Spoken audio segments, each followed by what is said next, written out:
Welcome to The Fully Mindful, where we explore what it means to live with intention, creativity, authenticity, and connection. I'm your host, Melissa Chareau, mindfulness and breathwork facilitator, neurodivergent lawyer and coach, and fellow human navigating this wild and beautiful ride we call life. On this podcast, we dive deep with interviews featuring inspiring guests, share solo mini episodes packed with guided mindfulness practices to help you center and thrive, and mix things up with tangents and sidebars, where my friend and fellow podcaster Debbie Harrell from the New World Normal joins me for some real, random, and meaningful conversations. So if you're ready to pause, reflect, and expand, you're in the right place. Let's get fully mindful. Just because something like meditation, the research is overwhelmingly positive and the benefits are there and it's accessible and it's free and all of those wonderful things, it doesn't change the fact that not 99 out of 100, but 999 out of 1,000 people are not going to sit every day and do that. So how can we meet people where they're at? How without any kind of judgment and just figure out what works? And I think that's why I really get excited about breathing.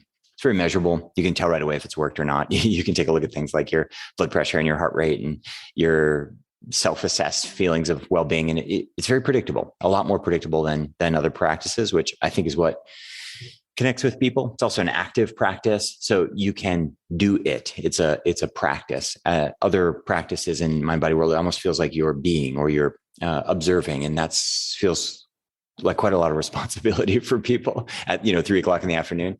But doing something they can put on their to-do list, I think really connects with them. Hey everybody, this is Melissa with The Fully Mindful. Excited for you to listen in on this conversation with Lucas Rockwood, owner and operator of YogaBody. He's an international yoga and breathwork facilitator and teacher, a yoga entrepreneur. He's an author. And he's also done some TED Talks and has spoke with the likes of Yoga Alliance, Meta, and Noom. He began his lifelong pursuit of the mystery and magic of breathwork and yoga many, many years ago when pain, essentially, like for so many of us, led him to look for some answers. In this short-form interview, we cover a lot of ground: how simple breathing exercises can change our lives, decrease stress, improve sleep, and make us whole and healthy. Listen in as one of the world's leaders in yoga and breath and entrepreneurship got his start, why breathwork is so important to us all, and why and how we can do all of this and lead happier, healthier lives. Looking forward to seeing what you think of this incredible, quick, and important conversation with Lucas Rockwood.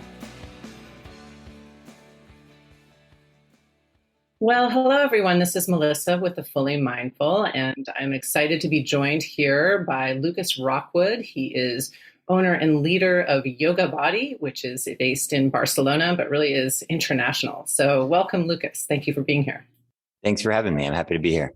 Yeah, I'm really excited to have you here. For the listeners who don't know this, Lucas was my breathwork teacher. Very excited to have him on, talk a little bit about yoga, talk a little bit about breathwork. And so, Lucas, if you could tell the listeners maybe a little bit about your story about how you got introduced to yoga. I was living in New York City for about 5 years, and right after September 11th, so right around 2000, it was 2001, December, I had a health scare. I had a drug-related grand mal seizure just after Christmas, and kind of convulsed on the ground for 15 minutes in front of my parents when I was visiting them for a holiday. And I ended up in an emergency room. I don't remember any of the event. Luckily, unfortunately, they remember it. And it was kind of one of those things where I think most people have their health scare in their 50s. It was pretty common. People get diagnosed with type 2 diabetes, or they have a heart thing, or their lipid levels are all over the place, or whatever it might be. I was really fortunate to have mine younger, because when you're young, your body and everything can just change so quickly. So I got really scared and really kind of scared straight. And I started looking around for different things. And when you look at yoga communities and wellness communities, meditation communities, you find a lot of seekers. And we sort of put seekers up on a pedestal as if they're really enlightened. It's usually the opposite. They're usually writhing on the floor, like me, looking for solutions to an imbalanced lifestyle. And that's a positive place too. But I think often the stereotype doesn't really match the reality. I think a lot of us are really struggling. So I stumbled into I met someone who dragged me into a yoga studio in New York City in Soho. And it was a really miserable experience. And I really felt bad about myself. I felt like I was out of shape. I felt like I was the youngest person in the room. I was the youngest person, and I really struggled with it. And I could tell that it was what I needed to start doing. So I basically went to yoga class after that first day. I went every day for something like, 380 days in a row or something like that. And it just became like a really positive outlet for my obsessive type A personality and my addictive nature. And in all the good ways, I kind of unlocked a new world.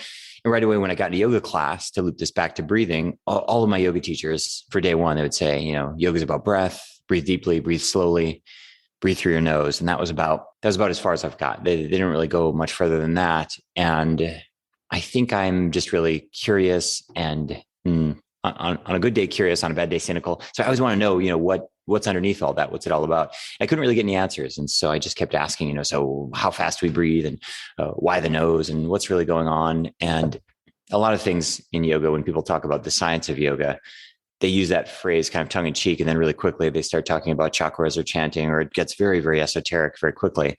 And that's an interesting discussion for another time. But I was trying to figure out, what the heck is there actually anything to this? Or is this just a thing that we do in yoga?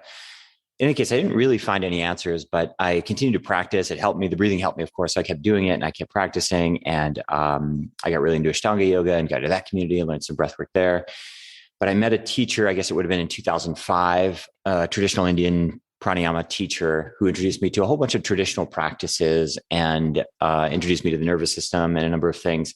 That was really helpful. I still felt that there's still quite a bit of woo-woo around it. And, he would take my pulse and tell me things. And I just felt like intuitively, this guy really knew what he was talking about, but because he was unable to articulate it in a way that made any kind of logical sense, it wasn't really practical outside of that room. And so kept looking, kept thinking. And eventually I just started spending time researching on the internet. I started working with Buteyko instructors, and little by little, I kind of unraveled what is actually a simple science of breathing. It's not actually that mysterious, but like a lot of things in the mind-body world, it's kind of shrouded in a lot of mystery. The analogy I often use is like transcendental meditation. If you start researching this, it kind of seems like it's a whole cult movement, religion. And really what it is you close your eyes and for 20 minutes, you chant a word that sounds like Om in your head. It's like, why didn't they just say that on the homepage? It's really quite convoluted. And I guess sometimes we need the stories, I think sometimes, and we need that to be able to, I think it maybe be a harder thing to sell if it was really that simple, but I like simplicity. And so, I kind of came down to it, and I started teaching breathing a long, long time ago. I guess 2005, I started teaching breathing professionally, and I taught really, really complicated, really, really in-depth, everything I could possibly know about breath. And I'm kind of embarrassed to say that I was really an effective teacher for a long time. And as yoga community changed, as the yoga community got larger, as the interest in yoga went way beyond yoga nerds like people like me, my messaging had to become simpler. And what I thought was dumbing down of the teachings, really, I realized was actually just better teaching. And, kind of coming back to this idea that simplicity is really what you strive towards, and anybody can make things complex. And so that's kind of been my journey. And for the past, I would say, I guess about 5 years, I've really, really simplified and clarified teaching. It's been really fun. And it's not that it wasn't fun before, but I think it was mostly fun for me. And I think the students enjoyed the experience, but they didn't really walk away with anything that they could sink their teeth into. And what's been especially fun recently is that I can tell people understand how it works. They have this new tool that they can utilize in their life. And it's kind of where we've arrived today. Yeah, no, thank you for that. I wonder if, earlier you said a lot of us are seekers when we first find yoga or breath work or meditation for that matter. And that's not necessarily, like you said, it's not like we're up on some pedestal. We're actually down on the floor, right? Often, most of us. And so I wonder if the stories, this sort of like mystical thing that yoga and breathwork and meditation are, shrouded in, has to do with this desire to have this story, that it has to be something bigger in order for it to kind of match the depth of a bottom we might be at, or, wherever we're at. What do you think of that? Yeah, there's also just this human desire for stories and mysticism. It seems universal. I first started questioning this. I lived in Thailand for a number of years. And when I was living in Chiang Mai, I had an Israeli friend named Gabriel there. And he was kind of returning to his Jewish roots. And he had spent a whole bunch of time in India and stuff like this. And he was kind of telling me about his journey. And he was spending all this time in India and throughout Southeast Asia, throughout South Asia and India and stuff. You'll find a whole bunch of young Israelis traveling in very large groups, like 10 to 12 people. Apparently, I don't know much about Israeli culture, but apparently it's a thing. Like Aussies and people from New Zealand, they kind of go on a walkabout for a year and a half. So he would meet tons and tons of travelers from his country. And little by little, he started to get really inquisitive. And the question he asked himself is, why are all of us with this rich, religious, spiritual, Orthodox, Reform, you name it, it's all there in Judaism.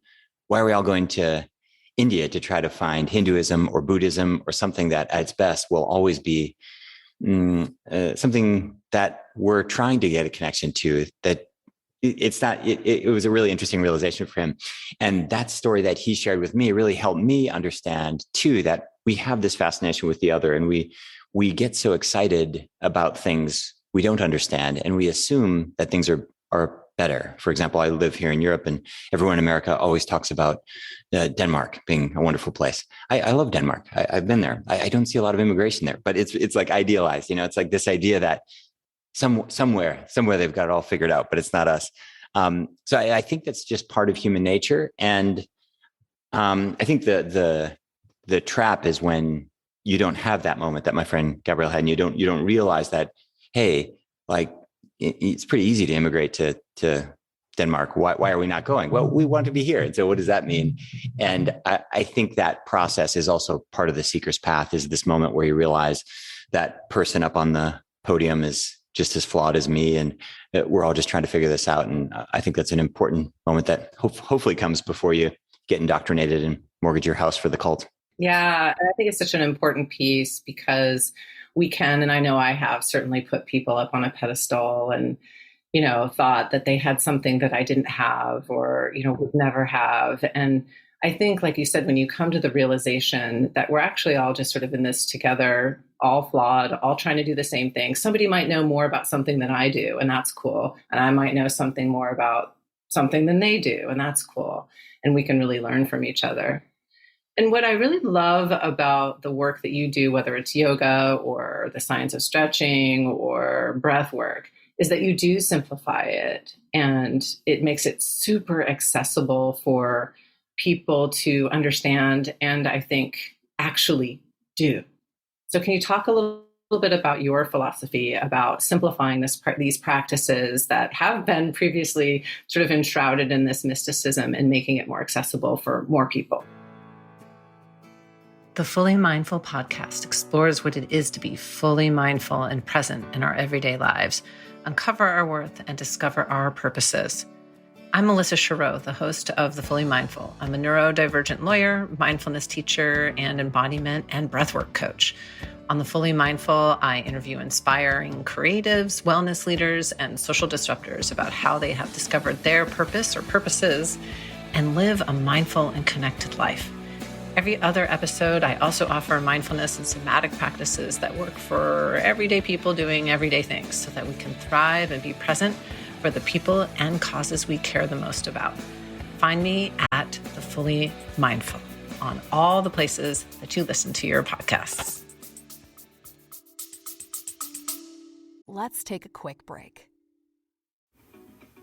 Hey, everybody. This is Melissa with The Fully Mindful. It's the new year, and I bet you're feeling the need to unlock your full potential and embrace empowerment, or maybe something completely different. Well, I'm excited to offer a new program with one-on-one breathwork and coaching sessions. We'll embark on a truly transformative journey of self-discovery, combining conscious, connected breathwork and embodiment coaching, and more. So contact me, Melissa, at The Fully Mindful, for your transformative session today.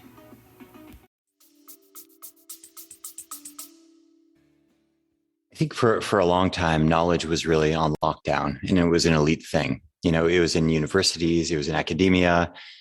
It was something that the ruling class had, that the elite class had.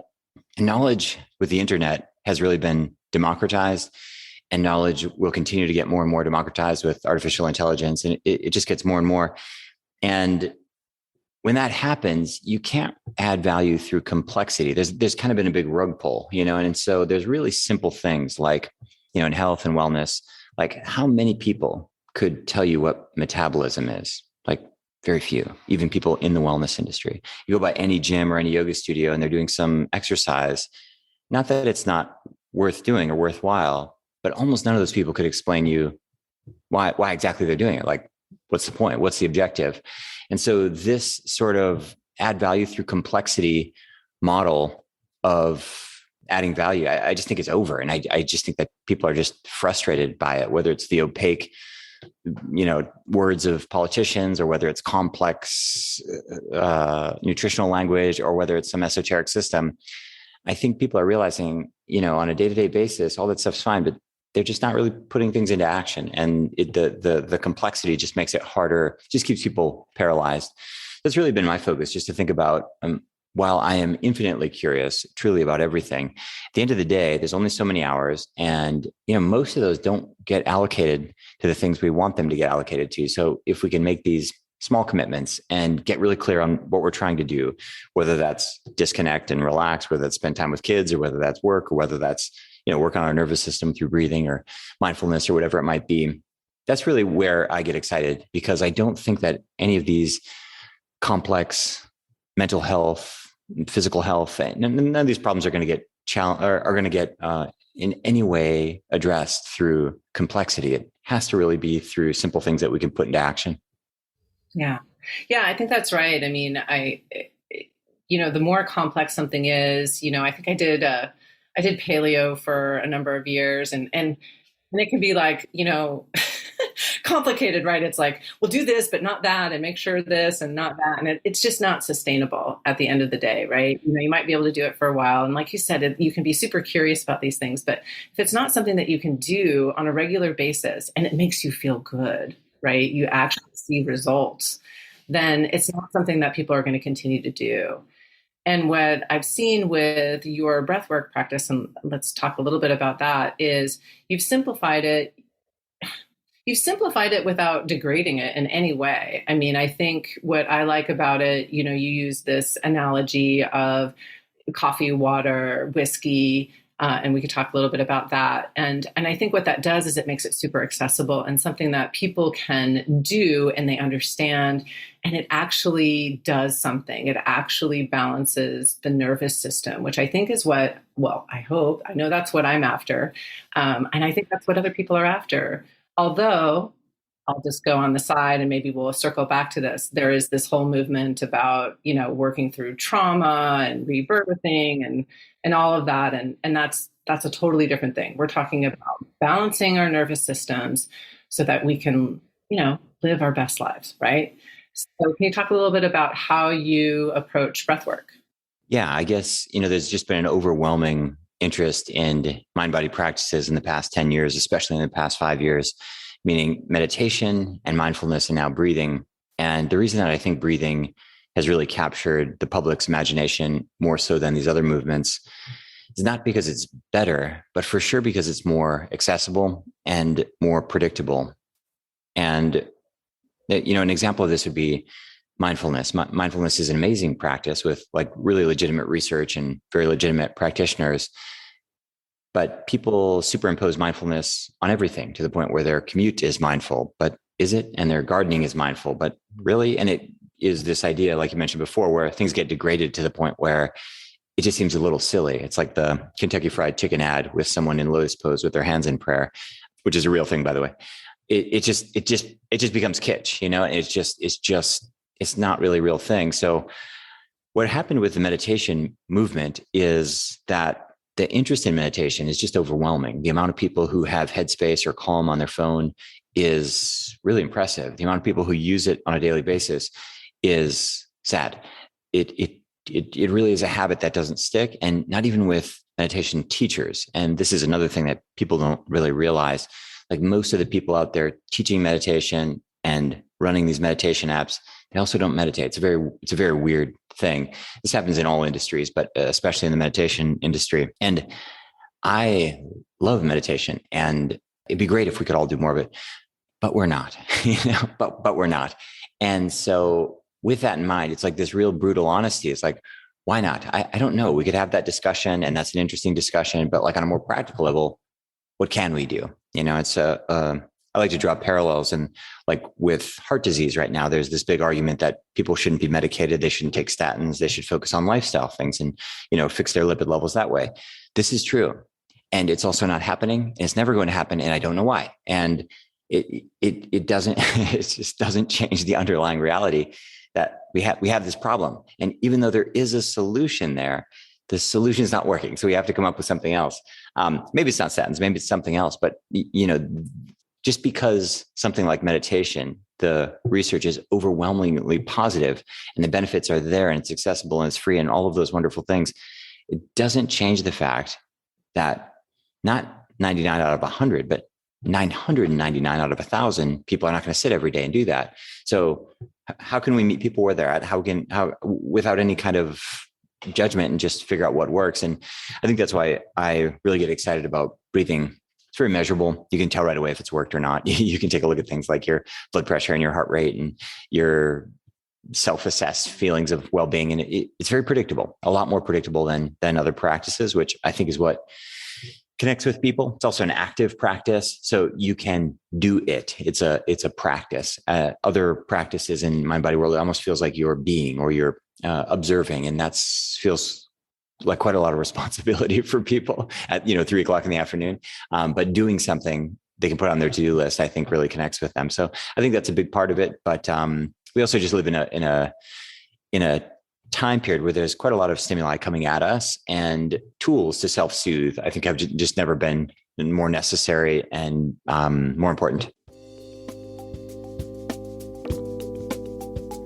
What really happens to us when we die?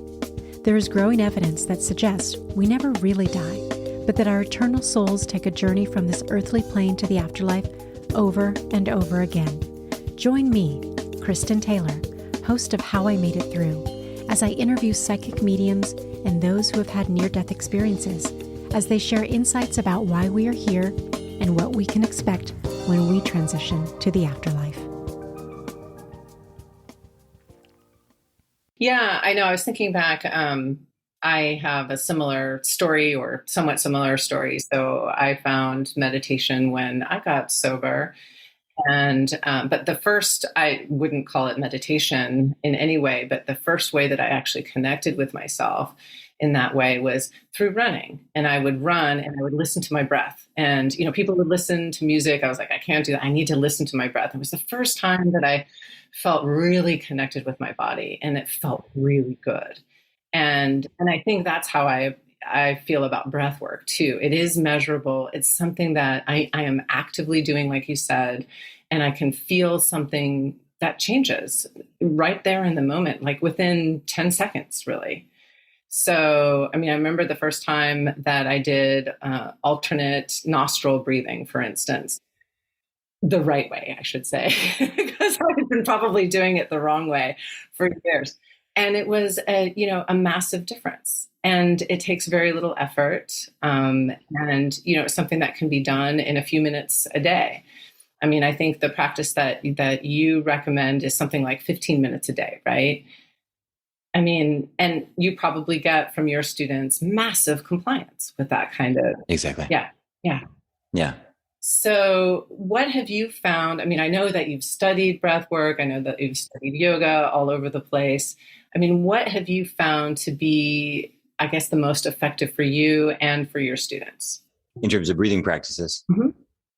Yeah. So the highest compliance is where I always go. Like you mentioned, it's been 20 years now teaching. So I always just think about my wins as the stuff that people carry on with, they keep doing. And I wouldn't really call it a loss, the things people don't do, but it's certainly not, it's not It's not a hard W in the win column. But the pre-bed stuff for sure has the largest compliance. There's a lot of talk online about morning routines. The reality is that's mostly for like single man boys who don't have children or much responsibilities, and spend all morning lifting weights and drinking athletic greens and things like this. The evening routine is something that most people have some agency over, even when they're overwhelmed, even if they have multiple kids, even if they're really busy. And it's almost like forced agency because they're lying in bed and they're not sleeping. And so that's the time where I think it makes a lot more sense. Well, forget about my thoughts. That's the time I know there's a whole lot more compliance. And so that really comes down to lying in bed and doing 10, but often 20 or 30 rounds of a breathing practice designed specifically to upregulate your parasympathetic nervous system. So that would simultaneously downregulate your sympathetic nervous system, put you in a rest and digest state, and reduce sleep latency. So you go to sleep faster and hopefully, at least over time, improve sleep quality. Sleep quality is pretty complex thing and argued about in terms of how much time you should spend in deep sleep versus light sleep versus REM. But for sure, we need a mix. We need a balance. And, in general, these are, it's not binary. It's not good, bad. It's, trending towards better or trending towards worse. And over time, and not a whole lot of time, but weeks and definitely over months, that trend gets really, really positive. And the carry-on implications of a positive night's sleep are a whole lot more than that initial, 5-minute breathing exercise. So that's the big one. Midday too, a lot of people have overwhelming stuff during the day. It might be like a quarterly report they have to do with their boss or their team lead. Public speaking is a big one. People who don't speak a lot and then they have to get in front of people. They'd like to figure out some way to manage their nervous system. Interpersonal stuff, people dealing with really high conflict relationships, just trying to figure out a way to self-regulate and manage emotions. Those would probably be the big ones. Yeah. I mean, I think it's really interesting because what I think about breath work and mindfulness for that matter, but like you said, not a lot of people do mindfulness or sit and meditate. But with breath work it's like a muscle. So, if people can look at it like this way, you don't go to the gym once and, things change. You might feel it. You might get sore, right? You went to the gym. I went on a hike yesterday and I'm devastated because I'm out of shape and it was really hard. But I don't get in shape in one visit. And I look at breathwork as this kind of the gym for the nervous system, right? So over time with this practice, it's like our nervous system gets this cue. Oh, I'm doing the breathing thing, right? It's okay to calm myself if I'm doing a nighttime practice, or balance myself if I'm doing a daytime practice. And I wonder if, there's all this stuff about, working through trauma, and people do this holotropic breathing and all of that stuff, right? And I don't know enough about that to comment on, whether that works or it doesn't work. I'm a little suspect about some of it and the way that it's sold. But, there's probably some goodness in there somewhere. But I suspect that it's the fact that people are breathing regularly in a different way, in a way that is more effective, that they're actually getting to the nervous system gem. What do you think? Yeah, it can be.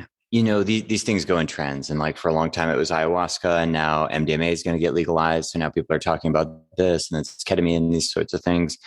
And, my whole thing is whatever works. And, I experiment with all these, I should say past tense. I have experimented with all these things personally. My feeling is that, like we chatted about before, people like over attribute power to the other and the mysticism and the out of body experiences that you have through psychedelic or just these transcendental experiences, whether you're chanting or whatever you might be doing. We want to assign a value that's bigger than us and bigger than the world. And I think some people do that eyes wide open and they say, I know this is nonsensical, but I'm going to do it anyway, which I think is great. I think the risk is when people start to assign magical powers to ketamine or MDMA or to holotropic breath work or whatever it might be, instead of just realizing that they call it a trip for a reason. It's a trip. The thing I always say is like, have you been to Paris? Like, go for a weekend, like hold somebody's hand. You'll also have a trip. It'll also be a thing. It'll impact you. You'll think about it. There are lots of different ways to have a trip. You mentioned a hike. That's another great example. Like go on like a really long hike, like for like 10 hours. Tell me that doesn't come up again and again as an anchored memory, as a source of strength and peace. And I guess where I'm going with this is there are a lot of ways to get there. And I think what worries me is when people, they latch too much value onto the tool, whether it's breath work or MDMA or ketamine or holotropic breathing or whatever it is. If that works for you, that's great. But it's still just a tool. It's a pattern interrupt. And it's to break you out of your world. And the thing that's easy to forget about the nervous system is it just loves patterns. And you see this played out, especially into middle age now. And you just see this played out so dramatically. The life you enjoy in middle age is kind of the result of the decisions you made like 10 or 15 years ago. And you see this just radical divergence where, some people are just impressively youthful and some people are falling apart. Some people, of course, is just bad luck. You can't escape Father Time, but and this is true for a lot of things. These little teeny choices, that little bit of extra sleep, that improved quality of food, that slight better social circle, these little things, they really compound and stack over time. And I think that's the hard thing to realize, is that even though out-of-body breathwork experience on a Saturday afternoon, it definitely is a significant experience. And even though that MDA experience or ketamine or whatever it might be is significant, it's not nearly as significant as like what happened 360 days of the 365 last year. That's it's just not even the same ballpark in your, whether it was your schedule or your meal or whatever it was. Those things are just having a massive impact. And it's hard to get excited about these little things, the taking a walk, the hydrating, the getting to sleep, these kinds of things. But those are the kinds of things that really move the needle long term. Yeah. And I can't remember if it was James Clear from Atomic Habits or somebody else who said, if you move the needle like 1%, every day, that's all you need to do. And you end up in a completely different place. Right. And that's what we're talking about, is doing something on a daily basis that makes a massive shift over time. And with that, I want to thank you for being here. I know you have a family, a business, and just really impressed with how you're able to balance all of that. I suspect it has a little something to do with yoga and breath work. Am I right? I assume so. I have to assume so at this point. Yeah. Yeah. So I want to thank you again for spending time with us here at the Fully Mindful, and looking forward to continuing to see the kind of work that you're doing. To that end, where can people find you and find the work that you're doing? Yeah, everything is at yogabody.com. I have a YouTube channel and a podcast as well. And I appreciate you having me on. Yeah. Thank you so much, Lucas. Thanks so much. Hey, everybody, if you like this conversation, make sure to rate the show in Apple or Spotify or wherever you are listening so that others can find it and enjoy it too. And if you like the show and want to keep hearing great conversations with really interesting people about how they found their purpose, please donate to the show. Go to thefullymindful.com to donate today.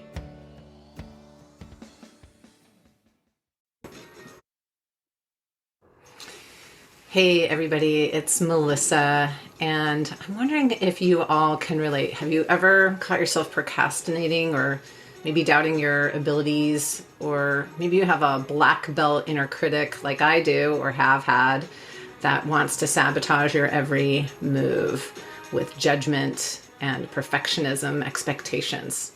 It might keep you stuck, it might keep you anxious and away from your full potential. The Positive Intelligence Program, PQ, is a powerful 6-week journey designed to help you quiet those saboteurs, embrace positivity, and find flow in your life. Through daily practices and weekly focuses, we'll work together to build your mental fitness. The PQ app will guide you every step of the way and support you, and you'll be supported either by myself in a one-on-one or in a small group of like-minded individuals where you can share insights and progress. So reach out, contact me at info@thefullymindful.com to find out how we can work together one-on-one or in a small group today.